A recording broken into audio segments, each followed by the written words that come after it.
nasty topic we call EMP or CME and cyber attacks and those things, and kind of what the reality is. And if you accept the reality of those things, and some people don't, they say that's just too much, too far, and that's just fine. But a lot of people want some quick, simple, inexpensive things they can do to protect everything that they have. And I probably can't help you with that. I don't think anybody else can. If you've been around me very long, you know this is the moniker that I speak all the time, that there's no doubt that tomorrow will come and there's no dispute that things happen. But how you're prepared to meet tomorrow will make all the difference in the world. And if you're prepared for the worst, then no matter what happens, it will be an adventure. And a EMP and or CME can be one of the worst things that could possibly occur to us. Now, there's a lot that's known about EMP by some of the governments, the US, Russia, China, and probably a few others, but these are some of the testing facilities that have existed around the world, trying to figure out how we can protect ourselves and zap everybody else is kind of what everybody wants to do. And much of the information, the really hardcore information, is highly classified. There is kind of speculations about what's being done and how they've improved some things. And when I say improve, I mean the strength of an EMP pulse that might come down. Little humor here that's kind of wry. It's, in the event of an electromagnetic pulse, we can let everyone know that the new data centers are safe, but this is how we're going to communicate, because that's where we're going to be with a lot of things. Now, let's understand what EMP pulse is. Most people may know, but just to be sure everybody's on the same page. All nuclear detonations produce an electromagnetic pulse. Some devices have been optimized as a weapon, an EMP weapon, and that's what's going on with the testing. And if you send off one of these nuclear blasts at high altitude, it's called an HEMP, high altitude EMP, and that can be the most devastating thing that can occur. And it actually has been promised to be used against Western societies. We're right at the heart of that. Now, EMP does not directly hurt people, animals, or plants. The optimum detonation is about 300 miles above the surface of the Earth. And the radio wave pulse that comes out from that will pretty much destroy every chip from coast to coast if it's somehow not protected, if it's connected. And these effects are permanent is the issue. If a chip gets fried, it's over for that chip. This little quick chart right here gives you an idea of where they might be set off and at what altitudes. The higher it is, up to around 300 miles above the surface of the Earth, 300 to 400 miles, the more severe the effects will be. And one thing to consider is if somebody really wants to do this, that upper right-hand corner there, you see that picture depicting what the strength of that pulse would be. If they really want to do things, it probably won't be one. A lot of times people talk about just one. Now, if you're going to do it, you're probably going to use 3 or 4 of them to be sure you get it done, because every now and then something goes wrong. And that's what can make this extremely devastating because of the effects that it would have.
I'm in, Okay, but I'm not getting audio. I got something for a minute.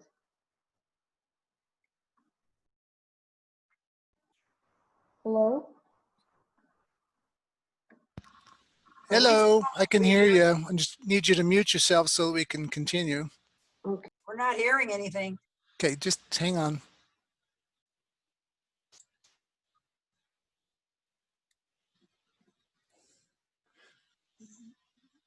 Jim, is this just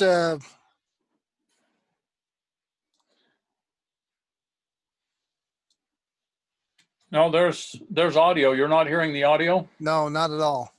Okay, well, I will skip it then. I don't know how that can how you can do that on the site. So Well, I was hearing the audio just fine, but I'll just have to skip that one right now. Although it's some good testimony from some folks of what can happen. And one of the things I wanted to point out in that video and what I talk about here is worst case scenario.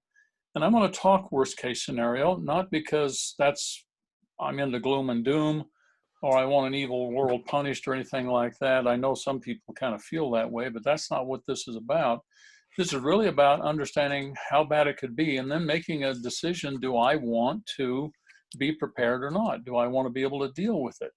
Because if I can deal with it as best I can, number one, I won't be, shocked or surprised. And secondarily, I'll be prepared and it becomes more of an adventure rather than just a hard scrabble survival situation.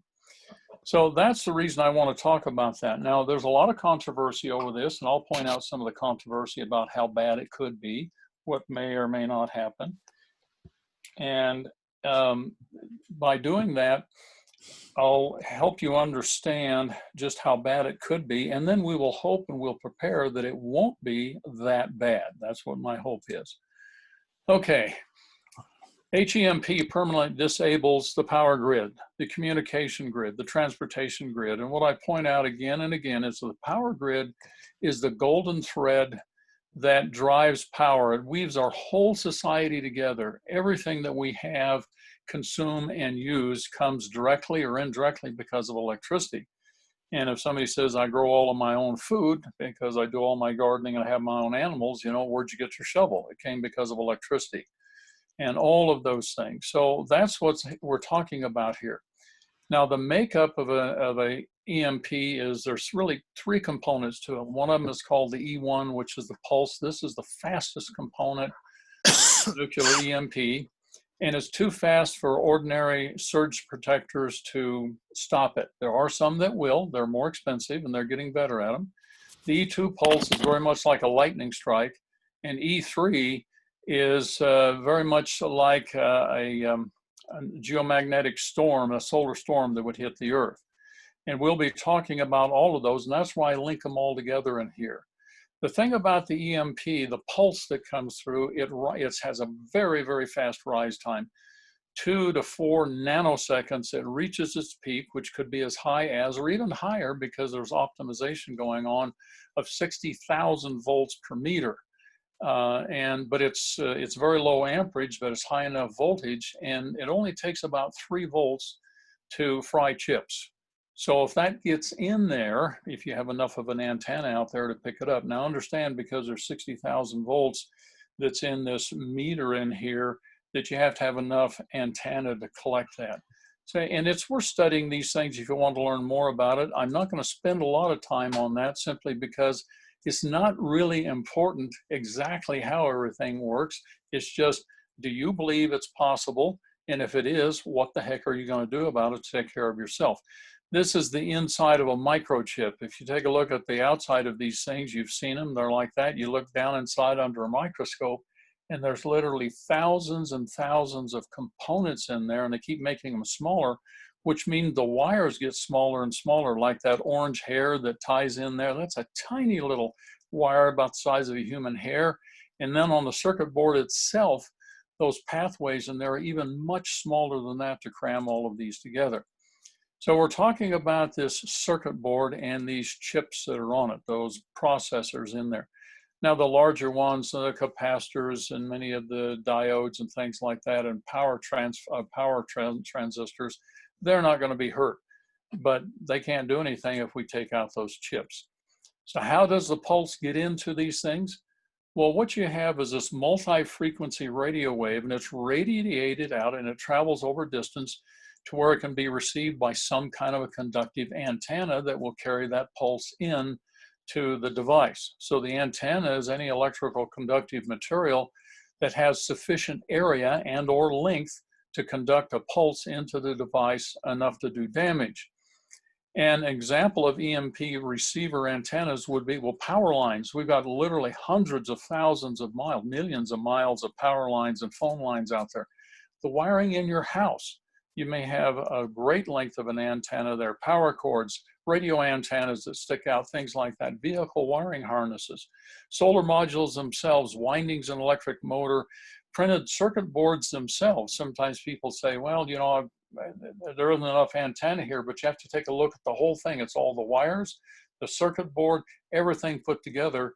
If it adds up to enough to pick up that pulse, then it can do damage and destroy things. Now, will every antenna deliver a destructive pulse? And the answer is no. If they're short, it's like my electronic wristwatch I have. It's not going to be affected. You have to be really close to a big one, and then you have other problems. Or you could say there's, you know, stories about maybe that the pacemakers would die. Probably not, even though they have a little bit of a tail on them, some circuitry there. The fact that it's buried down in the human body, I think it would be very unlikely for those to fail in other implanted medical devices like that. But here's the antennas. These literally hundreds of thousands, millions of miles of antenna laying around out there in the power grid and the substations.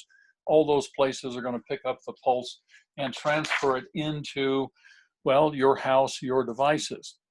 So what I'm really talking about is facing down the reality of a power grid loss. That's what this whole thing is about. Now, the grid weaves everything together. That's the bottom line. All of our financial, all of our communications, medicine, everything is tied together because of the power grid, and then ultimately the communication grid, and then ultimately the transportation grid that's out there. So if you take a look at this, you know, quick drawing right here, and the power lines, the blue lines, it reaches out to every one of those boxes and shuts it down directly or indirectly, it shuts down.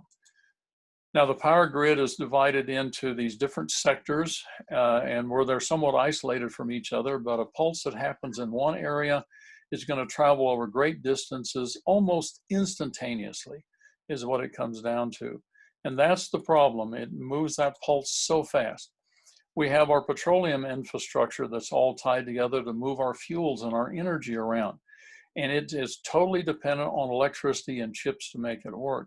So we have a problem. And what happens is, if this is pulled off to the maximum extent that somebody would want to do, and again, it might be 2, 3, 4 devices at the right altitude, those that have been optimized so they do the most damage they possibly can, what happens is we're instantly transported back to about 1830 technology, except we don't have the tools of 1830, or that many of them around us, to support our society using that technology. We don't have the skills to do that. Most people, they don't know how to take care of themselves at that level. Now, we've always had specialization, but we don't have enough farriers, we don't have enough blacksmiths, we don't have enough people that'll do the gardening and farming and those kinds of things, because we're without the attitude to live in the 1830s. And that's where becoming educated, understanding what's going on, and realizing the reality can help you. Now, some people, and I've heard some people say this, boy, if this happens, I just want to die outright. You're welcome to do that. I can't prevent you from doing that. And I won't even try to talk you out of doing that necessarily. If that is your attitude and your feeling, that's okay. That's not my choice.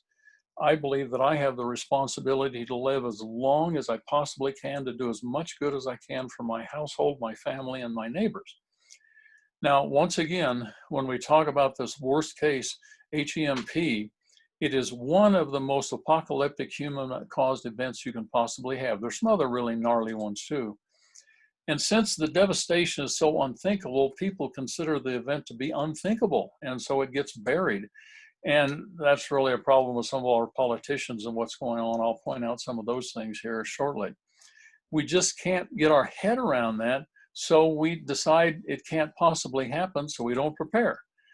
Well, this is a commission report. And by the way, I'll mention this again. I can get links to all kinds of things to you, if you will. I'm going to send out an email that'll go to Citizen Corps, but also send it to anybody that registers into my email. I'll show you how to get to that. I'll send this out next week because I've collected quite a number of links and videos and things like that. You can study this as much as you want or feel that you need to. This report that was done, there was an initial report in 2004, and then till the end of 2007 into 2008 was this major report. It was all the physical sciences of what's going on, and it was very knowledgeable and experienced professionals that did this and turned it into conference. I had the privilege of listening to General, he's a retired general, but Ken Krosniak.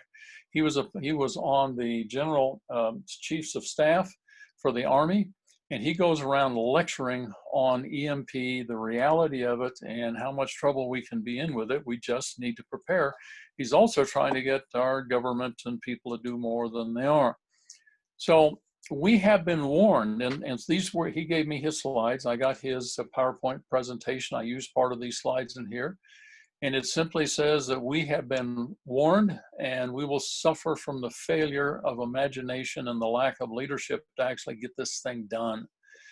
And what it is, this report that was turned in got kind of ignored. In fact, the initial report that was being done happened right around 2011 when they released the first one, and that one took the attention completely away from it, and it's never returned because we've been focused on something else rather than this imaginary thing that, well, maybe it won't happen.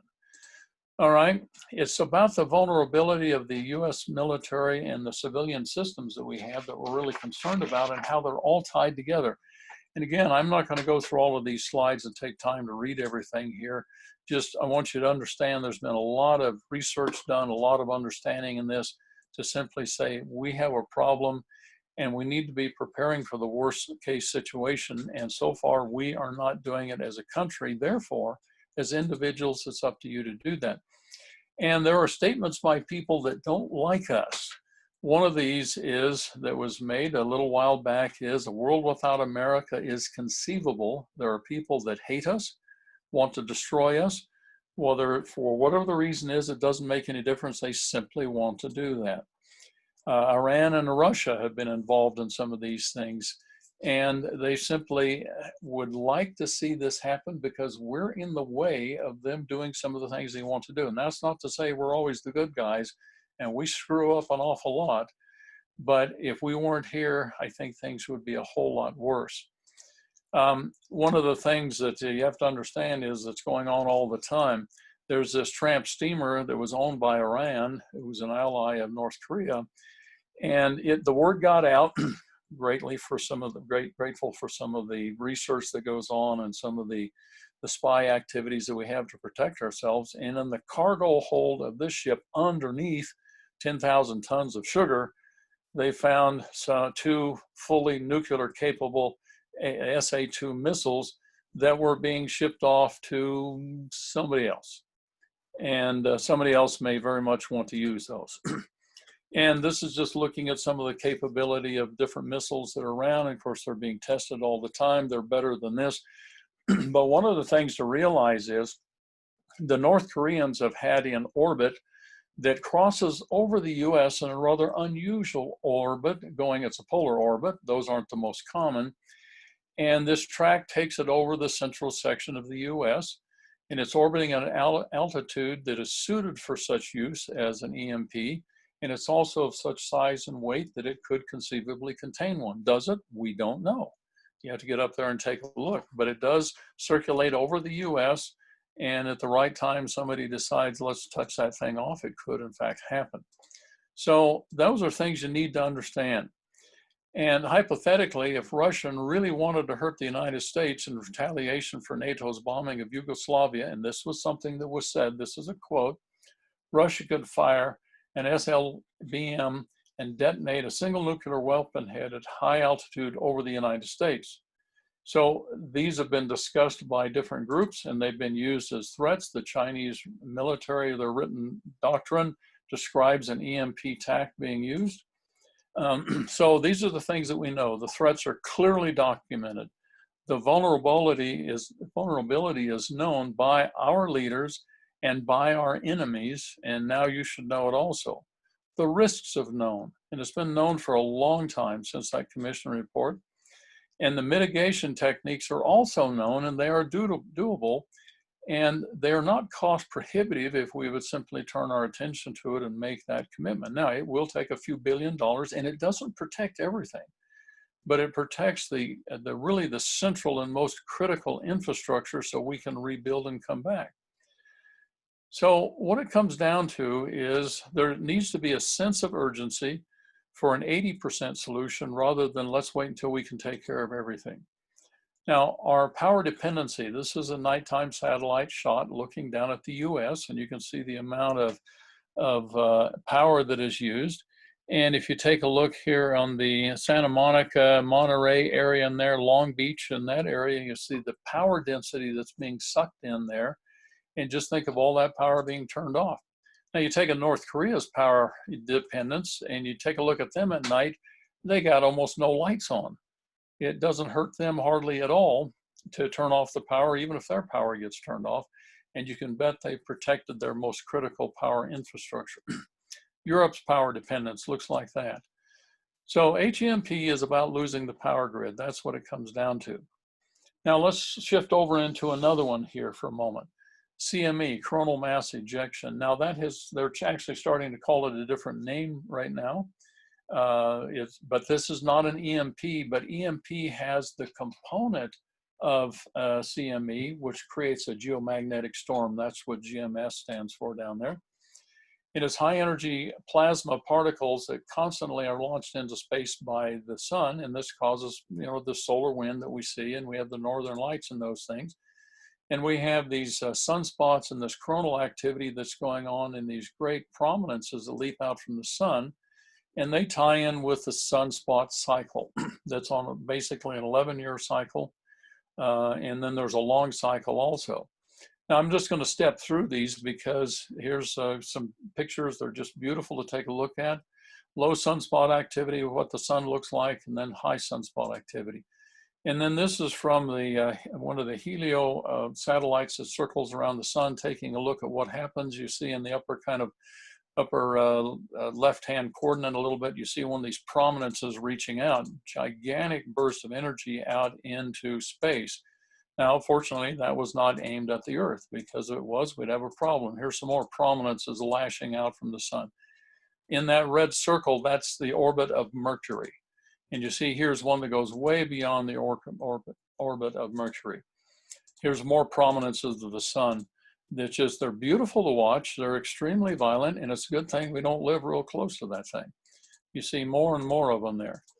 And this is what can cause this coronal mass ejection or this geomagnetic storm that could cause a whole lot of grief, because as this power pours into the atmosphere, it's picked up by these antennas. It's called the power grid out there. And these antennas pick up all this energy that's coming in. If it's aimed at the Earth, then it becomes a real problem. So CME effects. Now, the good news is that the Earth's atmosphere and the Earth's magnetic field steers us away from, or keeps most of that magnetic storm from reaching us. But every now and then, you get a really big one that comes out. The last really huge superstorm was in 1859. It's been known as the Carrington event. And it put a lot of power into the atmosphere of the Earth. The point is, and the thing is, we didn't have a whole lot of antennas out. We had telegraph lines and we had steel rails out there. And it melted telegraph lines. It caught some telegraph stations on fire. There was enough energy that was poured into some of the railroad tracks where they had enough length of them that it burned some railroad ties and things like that. But we didn't have the electrical infrastructure and the amount of antennas we have right now. There were a few people that were shock telegraph operators that got some nasty shocks from it. We don't know of anybody that was electrocuted, but it did a lot of damage at that time. But the good news is there was not a lot of electrical infrastructure. And what that is, that's the E3 pulse that's part of this EMP makeup. It's much slower, and it's caused by the Earth's magnetic field being shoved out of the way by the nuclear explosion or the solar storm. They're both acting the same. And it's followed by the field being distorted to its, restored to its natural force. And in the process, it generates this huge amount of electricity that is poured into the power lines that can do a lot of damage, huge damage. And we have some experience with that.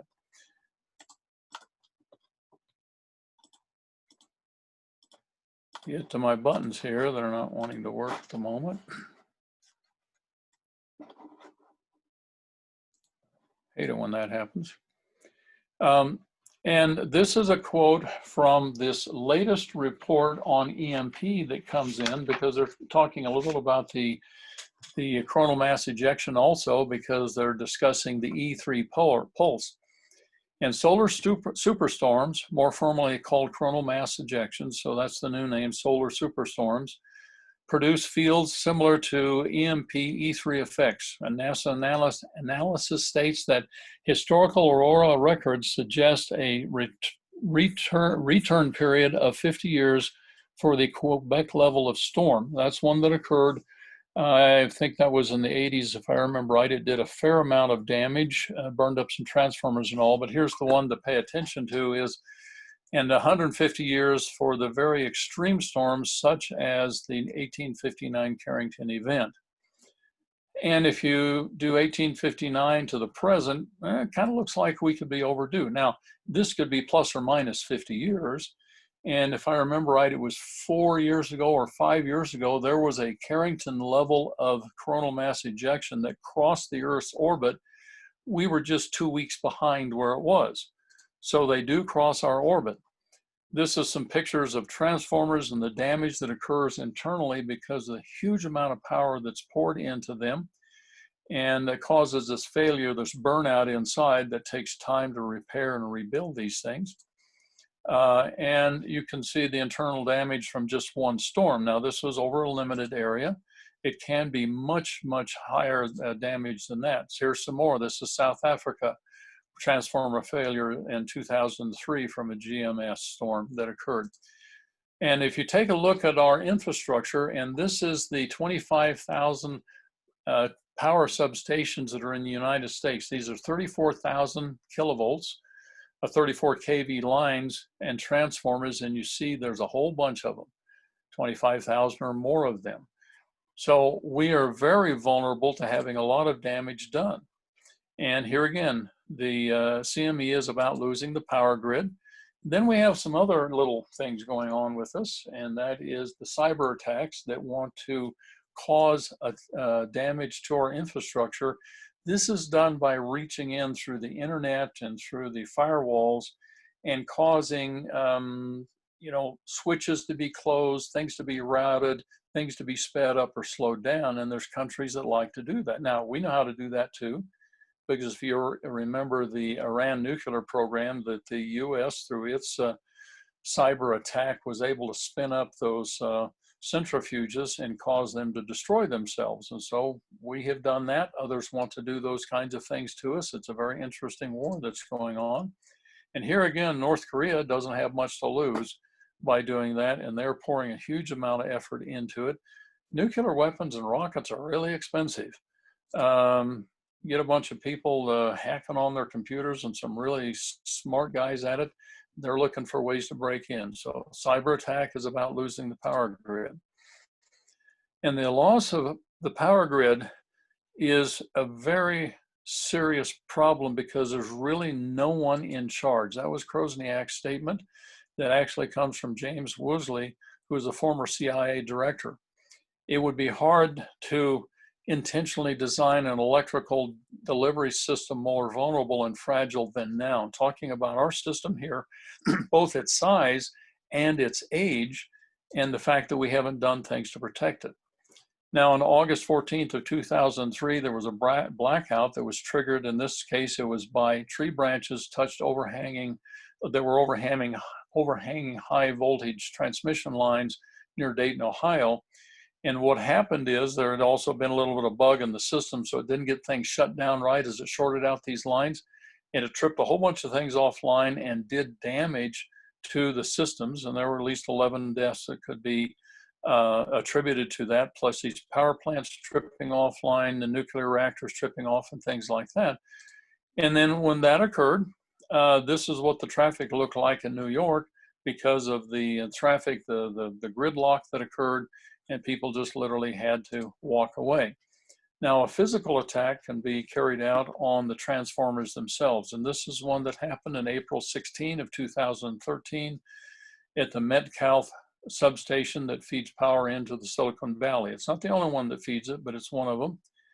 And you can read about this one. You can go online in the events and those things. To my knowledge, they've never figured out who did it, but the belief is that it was a practice run. It was just to see if they could do something like this.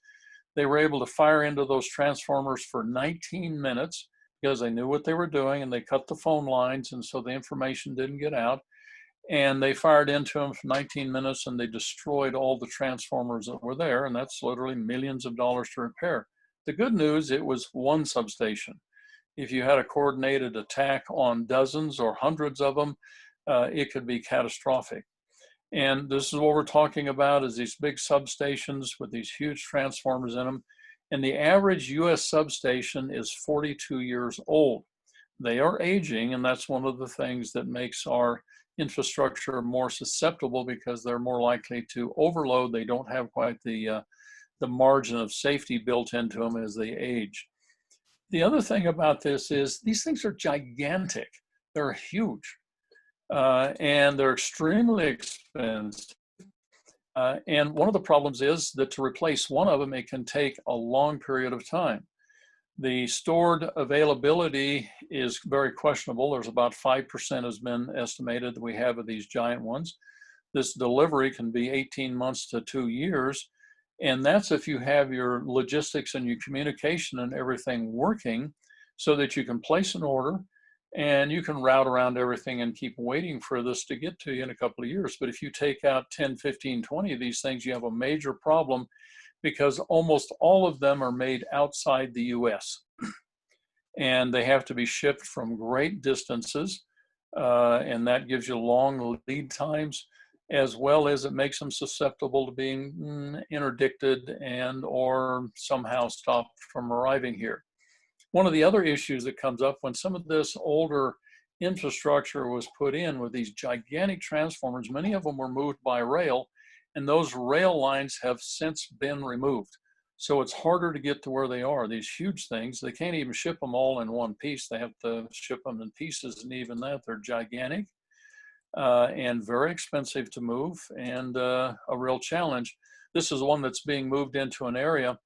And what Ken Krosniak said is that shortly after this picture was taken, they ended up dumping that thing into the ravine. He didn't say how it happened, but it ended up down there in the ravine. So it's a real problem. Of course, they're massive and they're heavy on these roads. The roads may not hold up to them, whereas the rail would do better.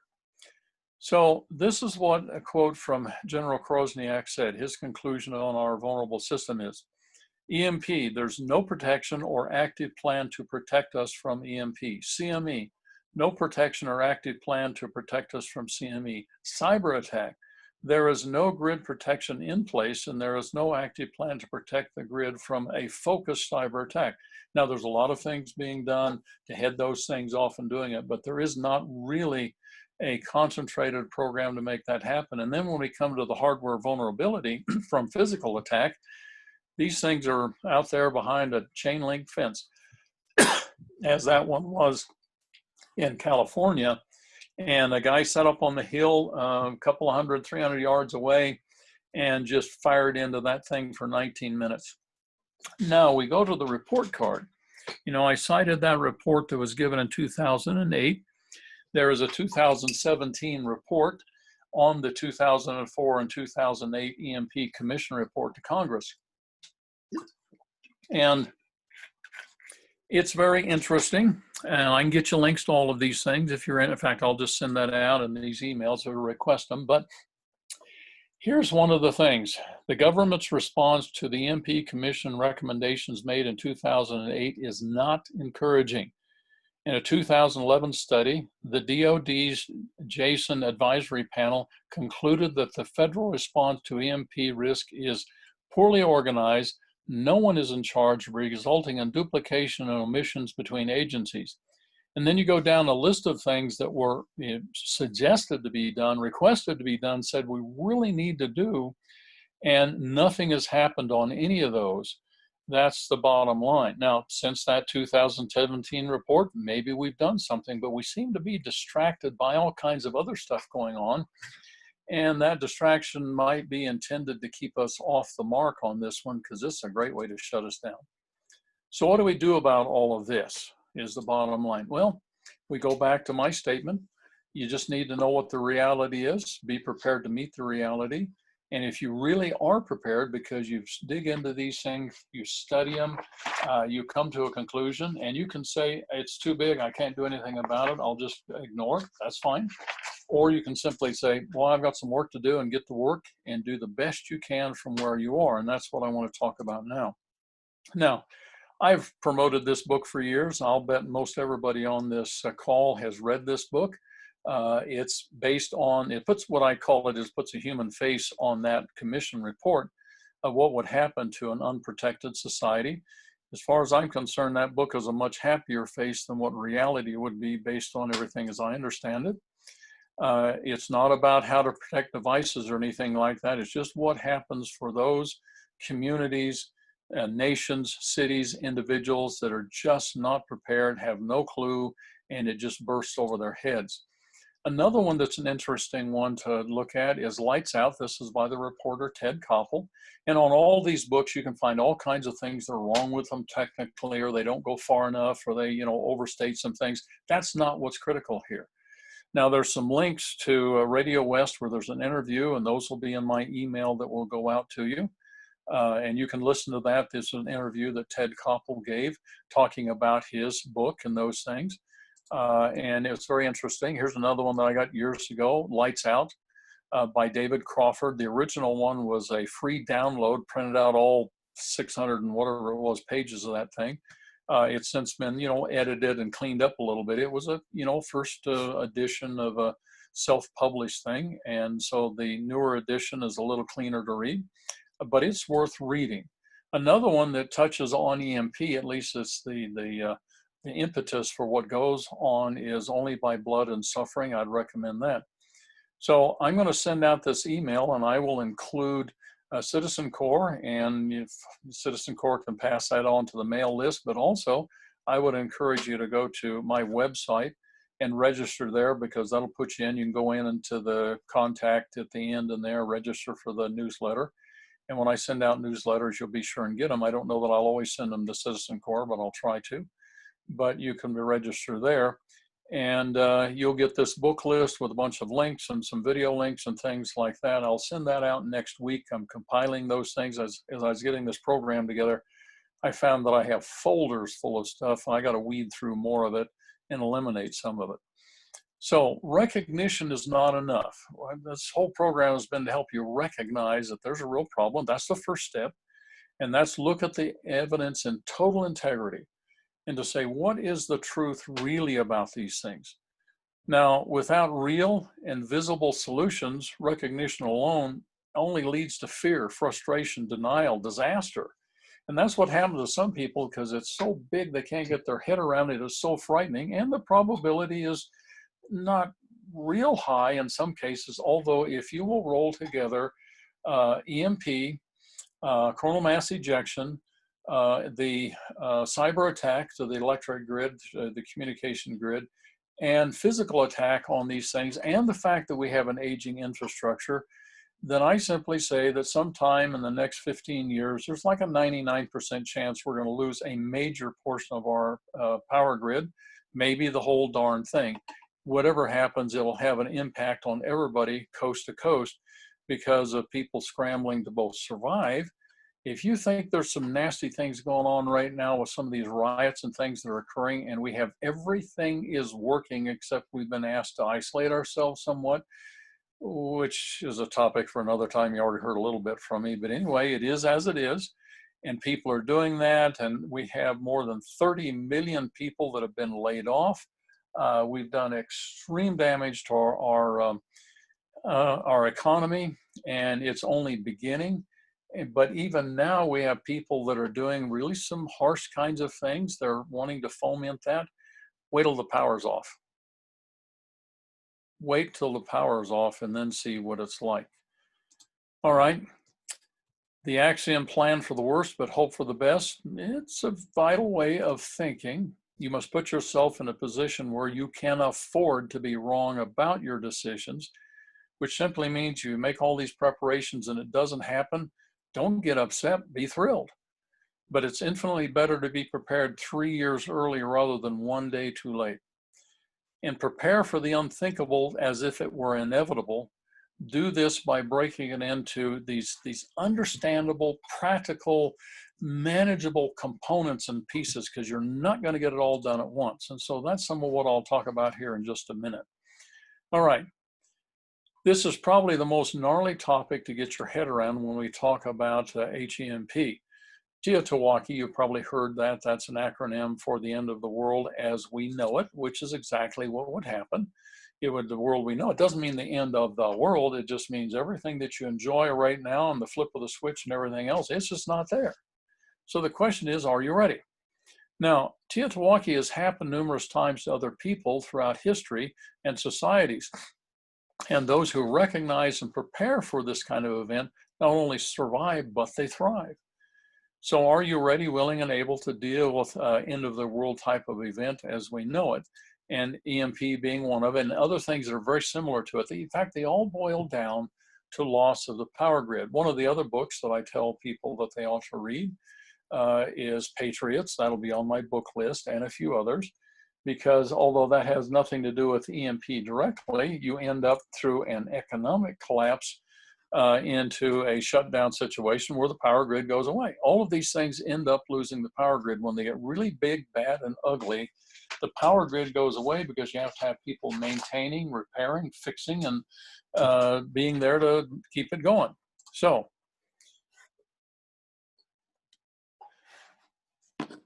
this is some Teotowakis that have occurred. The Romans didn't think it possibly happened right up through 120 AD. Native Americans thought there would never be an end to their life until about 1400. That's what the United States thought in 1928. The Germans thought that in 1939, and the Japanese had that feeling in 1941. Well, their life changed, ours can too. So if you're really here and you accept the fact that EMP, CME, and cyber attack and all these things are a reality, some people say, just give me some quick, simple, inexpensive things I can do to protect all my electronics, transportation, and comfortable lifestyle. You know, communications, entertainment, recreation, travel, all that stuff. I'm sorry, I can't give that to you because it doesn't exist. But we'll talk about what you can do. And again, I'm talking about if things are worst case scenarios. I'm not into gloom and doom, but I'm just going to be bottom line, prepare for the absolute worst, and then pray and hope it doesn't happen, and try and convince enough people to get involved so it doesn't happen. By the way, one of the things that would deter other countries from wanting to do this to us, if we were all household by household better prepared to ride through this, they'd go like, well, these people are not going to starve to death. And by the way, they're going to be really irritated. And by the way, there's more guns in America than any place on planet Earth. We better leave them alone. So back to these chips and these circuit boards and everything. Protecting all electronics, very difficult. The EMP wave is very different from power surges, lightning strikes, and static and things like that. Our electronics are ubiquitous. Every facet of our lifestyle is dependent on them. Your refrigerator, a lot of your stoves, your microwaves, I mean, we got chips through everything. Your automobiles, of course, the computers and all those kind of things.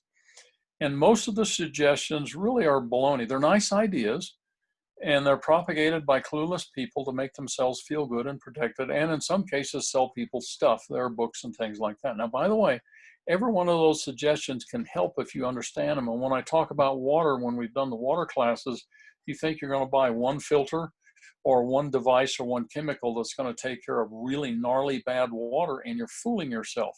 It's going to take 5, 6, 7, 8, 9 stages to protect yourself from bad water. It's the same kind of a thing here. You're not going to be able to do it generally with one simple, inexpensive device. All right, let's talk car vulnerability, because that's one that everybody wants to ask about. Is my car going to run? Because we hear the stories, Hollywood and in the books, that all the cars shut down. Now, maybe they do. One of the reports in the study says it'll be about 1 in 50, or let's say 2 in 100. Well, what if it's 10 in 100? What if it's 100 in 100? What if none of them shut down from the E1 pulse? Well, how many are going to quit after the grid goes down? All of them. And even for people who've stored gasoline and diesel, they will eventually run out probably before the grid comes back and before production gets back to them. Will everybody lose it? Maybe not, but some will. Now, here's one strategy that you can try that has apparently worked or is stated to have worked. I have no personal experience with it, but that is if you're rolling along and the radio goes dead and the car coasts to the stop, and if you see 2 or 3 other cars doing that, or maybe all of them doing it, whatever it is, and you come to the conclusion because you pick out your cell phone and you see if you can get a signal on it, there's no signal, the cell phone's not dead. It's not going to hurt the cell phone. But you got to have the towers that are working. Are all the towers hardened? Probably not. Is the power that feeds them hardened? Probably not. So the power grid is down. The cell towers are down. There'll be some things running on battery for a short period of time. There are some radio stations, broadcast stations that are hardened to the point that they may be up, but are you close to one of those? Does your radio still work? Don't know. So let's just say you've coasted to a halt and you're suspecting an EMP. The car doesn't start, and if that video that didn't, or you couldn't hear the sound, there was a car that was driven through an EMP pulse in White Sands, and it died. Now, the window still rolled up and down, everything, but the starter switch wouldn't engage. However, one thing you can try that is purported to have worked is disconnect your battery terminals. I would disconnect the negative terminal, so you need to know where it is and have the tools to do that. Disconnect the negative terminal and leave it off. Now, preferably if you had a set of jumper cables, hook the jumper cable onto that negative terminal and dangle it onto the ground. If you can, find some dirt and shove it into the dirt. There's a probability, a possibility that there may have been enough of an induced static or electrical charge or magnetic charge that's gone on in the course of this event that it may have shut down some of these very sensitive little chips that are controlling the master computer and some of the sensors and things like that. And if you bleed off that charge, there is a chance that your car may then start, things will reset. And I would let it set for a half hour. If you're at home and you go out and can't get the car started, I let it sit overnight. You don't need to rush off any place anyway. There's no place to go that you ought to be traveling. And see if that will resolve the problem. It might. If it does, hallelujah. Maybe the car will now run. Maybe some of the things don't operate properly. Maybe the car runs roughly, but it does in fact run. That's great. You take what you can get. So don't just give up the instant your car doesn't run, but that does mean you should be carrying a few tools. You always should. And you ought to have a jumper cables in there. That would be a good idea also. By the way, batteries, no battery will be hurt by these. Only systems that control and charge batteries can be hurt. Now, protecting all electronics.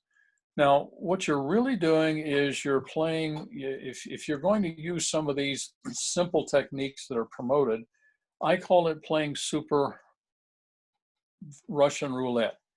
Now, you know what Russian roulette is. You know, you have a 6-shooter and you load it up with one shell. You spin the cylinder on it, point at your head and pull the trigger. Well, you've got a 1 in 6 chance or 1 in 5 that you didn't survive that one. Super Russian roulette is you load up everything except one chamber. You spin the cylinder and you put that to your head and pull the trigger. That's called super Russian roulette. So what I'm suggesting to you, like I did earlier on this idea about water purification, is that you're going to have to do multiple things. Now, just having a storage unit, you can go out there and look online and there's people say, you got this metal storage unit, put in a grounding rod and strap it to it and it's going to take care of everything. Well, really no chance of that being it alone. How about my storage unit that I have in my backyard? Here's the reason why it may not work. Now, will it help? Yes, it will. We're going to layer these things up. But will the storage unit take care of them? It's got all these holes in it. where the handles go through and the locks go through, and the door gasket on it's this rubber gasket. I got this gigantic, mine is double-ended or double-doored, where I can open up the whole ends of it. And so you got a lot of gasket area, and these little pulses, very high frequency ones, can go through tiny little cracks and crevices and sneak into there. Now, in my case, I don't have any electronics in that are going to get zapped. But if you were trying to just do that with that storage unit, then will it work? It might. It'll certainly help, but can you guarantee that it'll work? The other problem we have with the storage unit is it has a wooden floor. And you have to understand that the very long wave frequencies travel through the earth. We have the Navy that communicates with submarines on the other side of the world underwater, and they do it with extremely low frequencies. Well, you have some low frequencies that are put out from the EMP. They may come up through the floor, and you have the ones that leak around through all these holes. So would that do it all by itself? Probably not. So the storage unit is not good by itself. Metal rods, a storage shed, not good by itself. How about the microwave? You hear about that all the time. Well, it's not good enough. People will say, now I prove that it works to block radio waves because I take my radio on battery powered, I put it in there, tune it to a nice strong station, close the door, and the radio goes off. Okay, well, that's protecting that radio from receiving those particular frequencies. What you have to understand is EMP puts out a very broad spectrum of pulses, and the microwave is designed to shield a particular frequency band. It doesn't shield out everything. It's just a band that it shields out, so it'll take care of that radio. Will it be enough to take care of all of your electronics? Don't know. Would it help? Yes, it would. If that's all you have, do the best you can, except it better be unplugged. And as a matter of fact, one of the things you would want to do is cut off the cord on it if that's what you're going to do. Get an old, microwave, cut off the cord, and then maybe it'll work. Maybe it'll be enough, because you don't know what the strength of the pulse will be where you are. Okay, how about aluminized Mylar bags? I really don't believe them at all. In spite of all the testings, all the claims that are done, I just don't buy into that, and I'll tell you why in just a moment right here. It's a nice, cheap solution, and everybody thinks, hey, this is great for $7. I can protect everything. What I'm saying is that it might work. It certainly may help, but you want to layer these things up. If you have something that says this is something that has to work, it absolutely must work, then you want to be sure that you have it shielded in a way that it will, in fact, work.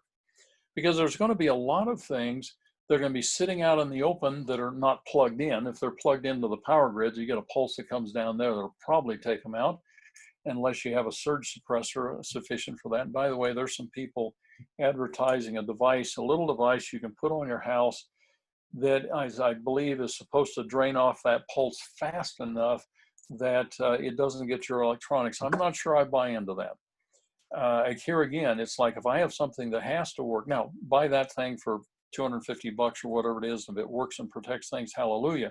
But if you have something, this has to work, I cannot possibly lose this, I must keep it alive, then don't count on that taking care of it, is my bottom line. Then we have layers of aluminum foil and plastic that's wrapped up. You just roll these things up in multiple sheets. If you do enough of it, it darn well might work, particularly if you put it inside of some other things. So that's what I'm going to talk about, is if you say, I have something that has to work. Now, what is it that you really want to protect? We'll talk about that in a moment. But let's say I've got something I must protect, and it's got these little chips in there that are going to get fried. If they see a voltage over 2 volts, then I've got to protect them. So here's what you're looking at for a protection strategy. You have high frequency that's absorbed by the skin depth in the soil. We'll talk about skin depth in a minute.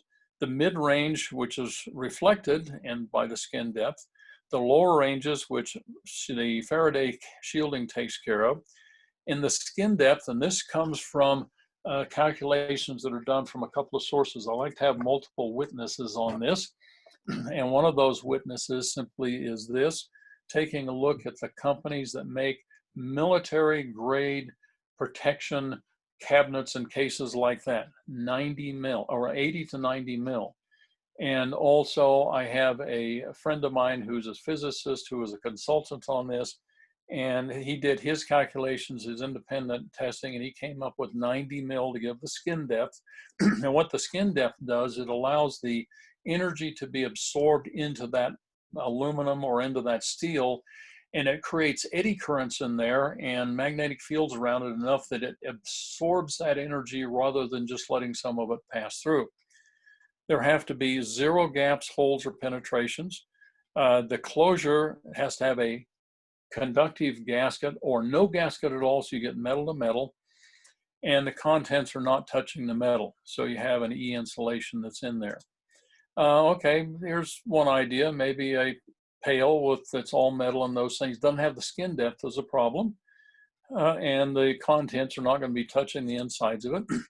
Here was a company that they were doing this is one of my second witnesses on how thick it needs to be, and the reason I just do not buy into the Mylar bag thing at all. And that is EMP Shield. They were doing a crowdfunding on this. They needed to raise enough money that they could build these boxes. They wanted to sell them for under $100. It has completely welded, the removable cover on it had a conductive gasket, which is really expensive stuff, but they were again using the military grade conductive gaskets. So you could put your things down inside of that and seal that thing up, and you know that they would be okay. Now its skin depth, from their research, it was 80 thousandths skin depth. Seamless welded construction and conductive EMI, RFI environmental gasket seal, so that you wouldn't have leakage that goes into it. So there was one of my other witnesses. I have 3 of them that say you need to have the thickness. That's why I don't buy the simple, low-cost things. Now, will they help? Now, here's one. Suppose you said, I have to have something that has to absolutely survive. It cannot possibly not survive. So you can use some steel open head drums with metal clamp rings on them, 85 gallon, 55 gallon, 30 gallon. You want one of each or more of each. And if you take a look at the typical drum wall thickness, 24 gauge to 20 gauge, and then you calculate that out and you say, well, I really need all 3 of them to be sure. When I was talking to my physicist friend, I said, now, if we have discrete layers where there's a gap in between them, rather than one thickness that's going to be 80 or 90 thousandths thick, is the multiple layers going to be linearly the same in terms of the ability to stop it? We both said, I said, I don't think it is. He says, I don't think either. We didn't, calculate it. It may not be quite as effective. So a little overkill here will help. So you just put one inside of the other. The electronics you want to protect is going to be in the inner one that's in there. And you can have in your Mylar bags or whatever else you want. You want them not touching the sides of that. Then that's going to go inside the 55-gallon drum, and it's not going to be touching it. So you're going to use wood or cardboard or things like that. It all goes inside of an 85-gallon. And now you have over 90 thousandths of a thickness, as you see down there. You've got 0.1125 inches thickness of steel. That's probably really going to do the job unless you get in an extreme situation. Now, a lower cost way of doing that would be using a 32-gallon steel pail with a lid, of course, a 20 and a 10, doing the same kind of a thing. But these are thinner. So inside of that, you're going to put your contents in that 10-gallon pail. You're going to put them inside of some steel ammo boxes. And by the way, those ammo boxes, you want to have metal-to-metal contact on the lids just to be sure you don't get a leakage in there. Now, it probably won't be a problem in this setup right here, but hey, if you say it has to survive, then you do everything. So you're gonna buff off, scrape off all that paint on the inside of that, and you're going to remove the rubber gasket. So you get metal to metal contact in that. Put your things down inside of that, put 2, 3, 4, whatever will fit inside of that 10-gallon pail, stack them up like that. And if you really want to be sure that you have metal to metal contact, then you'd use a little bit of copper wool that you would put a rim of it around there and jam that lid on really, really tight. And you probably have something that you have a 99% chance that it'll work, maybe 95%. Then if you put all those inside of your storage shed or your metal building, you've got a really good shielding going on. So it's not just one simple thing that takes care of it. I'm sorry, I wish that would work. Now, if that's all you have, suppose you have an ammo box, which I do, and that's all that I have right now. I have a little more than that, but you do the best you can with what you have, because understand there are many things that will affect this pulse. The weather, what will the weather do to it? Well, how much rain is in the way? How many thunderclouds are going on at the same time where you are, or where this is coming from line of sight? How far out on the fringes of that pulse are you, rather than right in the worst area? if you're down in a canyon where there may be a little shading of this line of sight or things like that. There's all kinds of things that can affect it because there are going to be things that are sitting out in the open in one area that won't get fried. In another area in a similar location, they're going to get cooked because of different atmospheric, different shading or different things that go on, or how much ever Faraday cage happens to be around them just by accident. So your smartphone, power and communication grid is gone. What are you going to do? Well, you can't talk on the phone, but you do have files in there maybe you want. Your computer, power and communications grid is down, but if you have a way of powering it, then as long as you've kept it protected. And this simply means if you want a computer to survive, you probably really want to have a laptop that has duplicate files on it. You're going to shield that rascal. Now, one of the problems we have with both of those devices is they have internal batteries that are pretty durable and pretty tough, but they don't have infinite internal resistance inside of those batteries. And so what happens is a little bit of their charge bleeds off over time. If you let them sit around, and maybe it's good for a year, but after a year, they may be dead. The good news is if you have a way of powering them, they will still run, but you may have to keep them plugged in. Your car or truck, well, if it's a fuel injected one that has all the chips, it's a higher probability it'll croak. But again, here again, will all of them die? Probably not. If you have it inside of a metal shed or things like that, and then the car shielding itself and the shielding the electrical wire, that may be enough. But if you say, I have to have a vehicle that's going to work, you're going to have to do some serious shielding on that thing. Now, a diesel-powered car that has a mechanical injector, not the new electronic controlled ones, because they're likely, they could die on you. But if it's totally manual, like some of the tractors and things like that, won't have any effect on them as long as you can turn that thing over and get it going. Electric power, well, the grid's down. How about photovoltaics and generators and things like that? So if they're plugged in, they could be a problem. The solar panels, really modules is the correct name, they're likely to be damaged, or some of the components that come off of them. Certainly the charge controller and the inverter will be, but there is one brand that is EMP certified. The name slipped me, but I'll include that on my notes there. I didn't get it in here, but there's one, Solarc, I believe is the name of it. You can just, if you go on EMP proof solar, you'll find it out there. There's one company that's done that. They've done the testing and they can prove it and they can certify it. Now, so power generation, you may want to have some of that around. It's a good idea to have a little bit, power your whole house and your lifestyle. Well, if you did that and you had all the lights and everything on, that's a neon sign that says, come loot me. And so what you need is a little bit of power that's going to be able to charge up some rechargeable devices, run some communication, some entertainment, to listen to your files that you have downloaded for music and or instruction on how to, healthcare things. So you're going to want to have some power for those things. Your modern lifestyle, basically it's gone. You're going to have to adapt and rebuild, or choose not to adapt and come what may. Now, your well-being, your attitude, your purpose, your reason is what's critical. Get that in place. Your family, that's a reason to protect those things, and proper preparation is needed for that. And your future, it all lies in community. And of course, that's what we're doing here and talking about all the time. Now, recovery may be a few decades if there's no war. But if somebody is zapping us like that, it's probably because they want what we got. So we may have some other problems to deal with. Loss of power grid, we're so socially dependent on it that it's a real problem. And here's give you some ideas of how to learn about these things. There's a couple of videos that were produced by PBS years ago. They're well worth watching. One of them is Frontier House, and one of them is Colonial House. And this is really about taking people out of our modern society.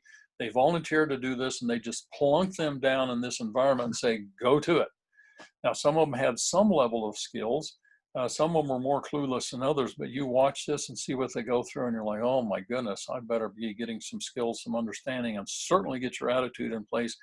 And one of the things you learned from those videos that was critical to me is, because these were groups of people who were in this situation, is you really don't want to be thrown in with a bunch of strangers. You really would rather be with people that you already know and you've already worked with. So Is this all just a bunch of negative gloom and doom talk? Can you say without reservation, this is really about provident living, making provisions for the future, understanding what may be coming, and deciding to get on with dealing with it and helping people around you learn to deal with it, because you need to put yourself in a position where you can afford to be wrong, meaning you've made all these preparations, everybody's laughed at you and all those things, and nothing happens, and you can celebrate that nothing happened. But if it does happen, you will be a resource to other people, but you may have to be fending some folks off and helping them as best you can, but you cannot take care of everybody else. And that's where it gets really, really tough. And that's why you like to have community.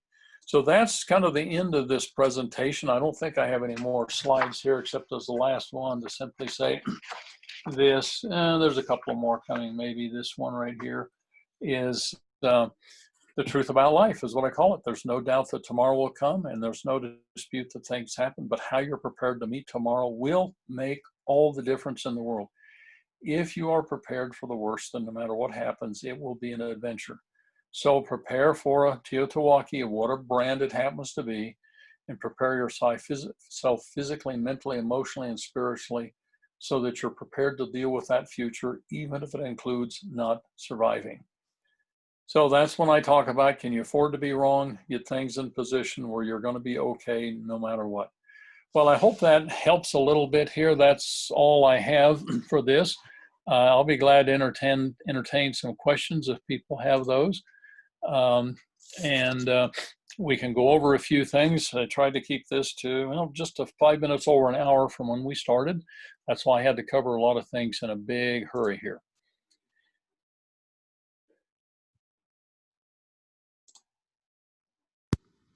Okay, everybody. I think you have the ability to unmute yourself if you need to ask a question. So kind of jump right in there. Are you going to shut off the screen share there, Jim? Well, I can do that, I guess. Yeah, let's kill that. Maybe we want to go back to something, but I can always do that. Okay.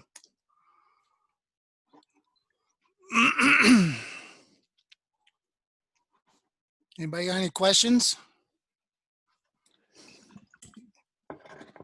They either got it all, or they're scared, or Well, they're trying to figure out how to trying to unmute yourself.